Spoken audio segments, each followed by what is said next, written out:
Let me tell you something strange about silence, especially in the digital age. We live in a world where everything, and I mean everything, is shared. Birthdays, morning coffees, sunsets, laughter, heartbreaks, even pain, wrapped neatly in filters and hashtags. Every second, someone somewhere is posting something. A picture, a thought, a reaction, a life. And yet, amid this constant noise, some people remain completely invisible. They scroll quietly. They observe deeply. But they almost never post. You might even know someone like that. Or maybe you are someone like that. And that brings us to a question that lingers quietly in the minds of many. Why? Why would someone choose to stay unseen when the whole world is shouting to be noticed? It's easy to assume they're shy, private, maybe even disconnected. But that's not the full story. Beneath the surface, there's an entire psychology at play, one that reveals something profound about human nature, self-perception, and a quiet rebellion against a world obsessed with visibility. Silence isn't emptiness, it's control. For some people, silence isn't the absence of noise. It's the presence of control. It's power, the power to choose what the world doesn't get to see. Social media rewards display. It praises visibility.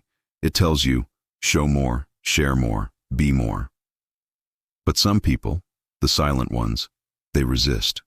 They understand something subtle yet powerful, that what's private stays real. The moment you post it, it changes. It becomes a performance. Psychologists have found something fascinating, that people who post less frequently often score higher on traits like self-restraint, introspection, and emotional independence. They're less likely to chase validation, less likely to compare, less likely to define themselves through digital applause. They don't post to prove who they are. They live to understand who they are. And that difference is everything. The performance of being. Let's be honest. Most of what we post isn't communication. It's identity crafting. Every caption, every photo, every story says, "This is who I am. Please approve." But when you stop posting, something shifts. You stop performing for the invisible audience. You stop thinking in captions. You stop curating moments for others, and start living them for yourself again.